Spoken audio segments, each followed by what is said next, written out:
I mean, Paintsil, I still see it a little bit, but Peck, I don't know. He seems so lost.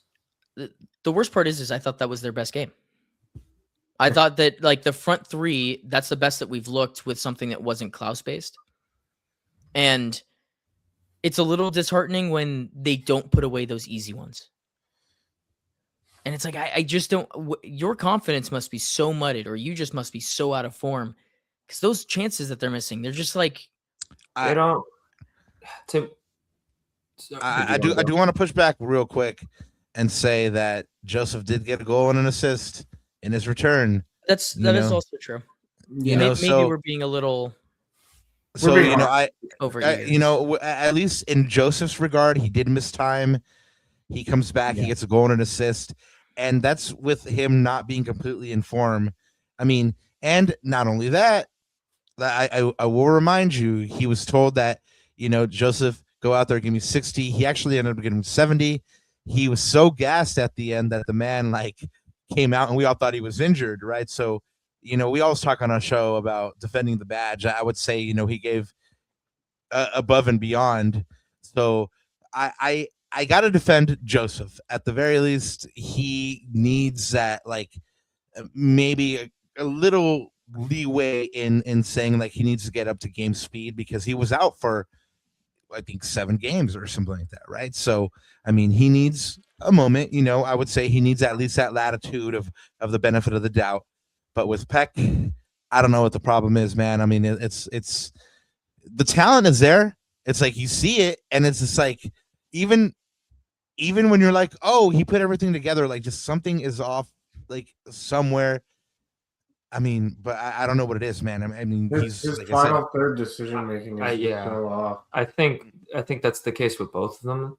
Is the issue, and I do think that Paintsil has a little more leeway because of his effort and passion, and the fact that he's coming back from injury. But to the point that there are DPs, I don't know how much leeway we can give when we're already down 1, and now we're down. Actually, we're down 2. 2. Yeah. So we can give some leeway, but at the end of the day, they have to step up and do what they're paid to do. And I love Paintsil, but my patience for both of them is running very thin, especially because to me, it doesn't look like they're working for each other. They're almost competing against each other. When the easy pass can be made to one another, they never make it. And I've had this problem with the two of them for over a year. So yeah, they just don't. It's not working to make the team better. It's almost working to see which one of them is going to stay here, is what it seems like to me. Ooh. And it's not helping anyone right now. And neither of them are being clinical or getting one over the other. So we're just suffering as the fans. Well, you know what's funny? Go ahead, Rob. I just had a wild thought, right? A couple of weeks ago in the presser, Greg is talking about this concept of us, not me, but us, playing for the us and not for playing for me, And it's interesting because Greg had never referenced that in the entire time that I've covered him, entire time that I've covered this team. It's never been an issue of no one's oh, that person's not playing for the team. But he's made that call now, or subtly made that call about effort or not playing for the team in 2 or 3 different press conferences, to the point where I had to ask him, is it your opinion that, the effort isn't there, and so, I mean, maybe it's like you say, maybe it is they are competing against each other, because Ananda was of the opinion that no, he should have taken the shot on, he had, and yeah, he had every right to take the shot on, but he should have passed that mug, dog. Let's be real. You want to ice that game, you pass that off. If you want to be 100% sure that ball is going to end up in the back of the net, you pass that off, and you show the unselfishness, and you get that ball into the back of the net, and everybody goes home happy. The crowd's like, oh, this was a 3-1 win. It kind of belies the fact that it wasn't really that close in the end, the 3-1 would have massed it, but unfortunately it didn't happen. So yeah, I mean, it is this team, I think, maybe playing a little bit for themselves and not for the team, and I don't think I've seen that before. I was gonna say that plays tough because it's like always hindsight, right? Hindsight's always 20/20. So puts the ball in the back of the net, no one cares, everyone leaves him happy. But now we've got to like over scrutinize and analyze him not making the pass. I mean, either way, like you make a decisive decision and you execute, which is what they haven't done. I was gonna say share like a thing that I saw. I don't know if you guys caught it in the broadcast, but I saw it like where Rob and I were sitting in the stadium, which is I can't remember after the exact play, but I want to say this happened right before the penalty while everyone was kind of like huddling around and stuff like that. I think there was a play before that not the penalty itself, but there was a play before that happened. I think either JP missed the pass. It was another one of those sequences. And the first thing I saw them, like they were like kind of talking to each other, half yelling, half berating, but then it ended with a hug, which was interesting. I don't know if you guys caught that. I don't know if they showed that in the broadcast.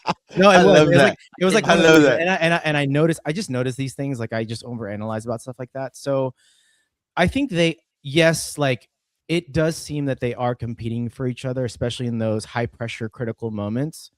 But I think like whether it's in training or off the pitch, like I don't question their camaraderie. I don't question their for sure their willingness to win. And like, but I think the problem is in those critical moments, there's like a head loss, that there's like a composure that even like a guy like Marco or a guy, those guys like Glesnes like need to kind of like train them on or something. I don't know what it is, but there's like that head loss moment. And it's funny because Dylan, remember, I'm having this deja vu moment when you were on our podcast.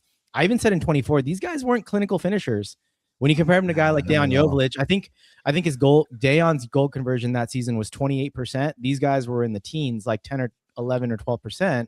But the thing is, volume though. But the thing is, they had volume. They had like 8 or 9 big chances every single game, so they got away with it. But now the margins are slimmer, and we're kind of seeing that kind of bore to fruit a little bit. Like we're seeing that a little bit more highlighted because our margins are slim now. I think a lot. We've talked about it a lot on our podcast. It's just that Ricky Puig was that piece, and I can't really recall many a goal that Peck assists Paintsil or Paintsil assists Peck. Yeah, I literally can't think. Which is the connecting piece was Puig at the time.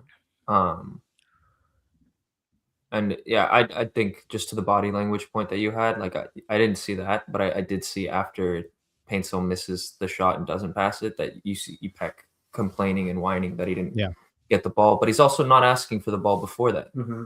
So it's a reaction to, like, are you trying to make like, what was the point of that complaining afterwards? I don't see the connection between them, and for that reason I do think one of them needs to go, and we can bring someone in that it actually aids the team, because it's fun to watch Peck at times. He had that nice little skill pass to the Cuevas underlap, but if they're not producing, I just can't watch it anymore. The issue that I have with the efficiency portion is there's only like maybe 2 or 3 players in the entire league that produce that level of creativity from the midfield, and it's like Messi and Evander are really the only 2 guys that I can pencil in each game that can give you like 4 or 5 big chances. And by virtue of that, it creates a bunch of big chances. And so asking Ricky Puig, regardless of if he comes back or not next season, to do that again off the ACL, it's a struggling sign. And Joseph Paintsil, I don't think that's ever going to be a portion of his game that he gets rid of. At this point, we know what he is.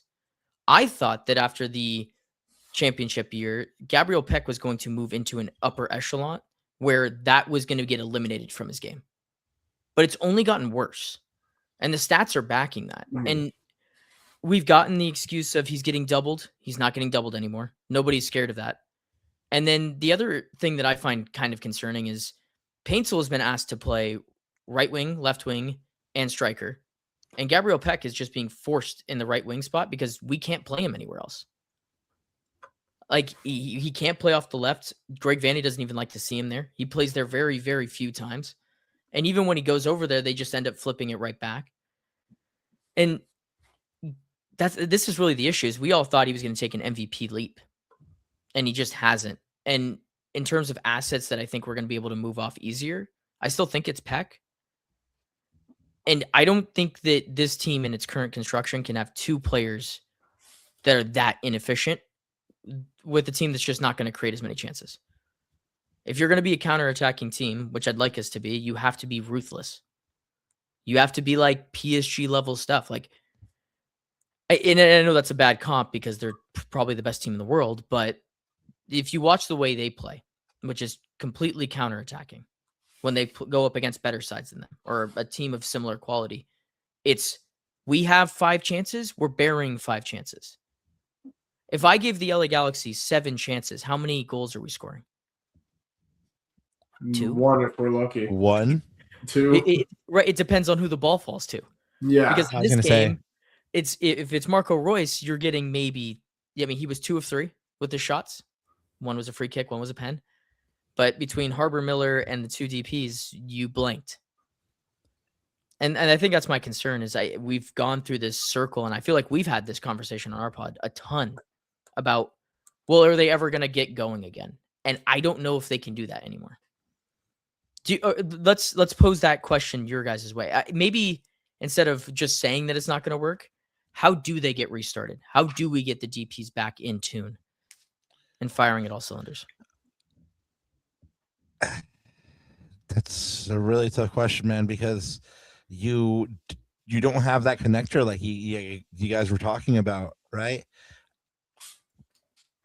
You mentioned it with Peck. I mean, he needs that service. Greg Van has talked about it a bunch of times. He's not really a creator. He needs to be at the end of the action. That's where Greg wants him.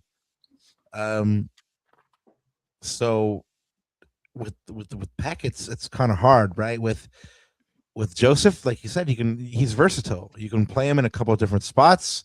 So depending on what the team needs on a certain day, you can go there, you know. And I still think that Joseph will come good. And plus, I mean, if you guys are talking about like, dang, one of them has to go, you got to keep Joseph. He writes bangers, man. So you got to keep him. No, I think that he's going to come good. Like I said, in his return, a goal and an assist. And then last year, even without Ricky Puig, he was 5 assists off of his 2024 form, right? He had the same amount of goals. All he was missing was 5 assists. So he didn't drop off that much, whereas Gabby Peck did, you know. So if it's an issue of one of them has to go, I think, you know, the stats will show you which one it clearly has to be. But you know, like if we're talking about like how do you get them going, you just need that connector. I mean, Eric Tommy looked like he might be it. Like he was like showing like a little bit of a glimpse of being kind of like that force of being able to like in Spanish the word is desequilibrar, and it's like making the other team kind of like unequal, like God, what's the word in English? It'll come to me. Come back to me on this one. But Still learning English. I know. Got yeah, I know it's hard, dog. But it's like the equilibrium of a team, right? Like you're throwing a team off balance basically, and Ricky has that ability. Eric Tommy showed like 2 or 3 glimpses of being able to have that ability and drive through the heart of a defense in the midfield. Harbor showed it a couple times in this past game. Unfortunately, the decision making was bad. So that's what you need for these DPs. They need to be on the end of the action for them to be successful. Yeah. My kind of theory on it is just you continue to force them to play right next to each other. And I think that JP and the 9 is look, the only time that they both have looked really, really good this season is when they've combined together. So just continue to force those actions until it ultimately pays off. I mean, Either they even last trust year, right. I feel like they would shift over to overload one side, and we question why. No, it was effective last year, though. I mean, we not last year. Not last year. The year before. The first in 2024, it was super effective when we'd overload one side.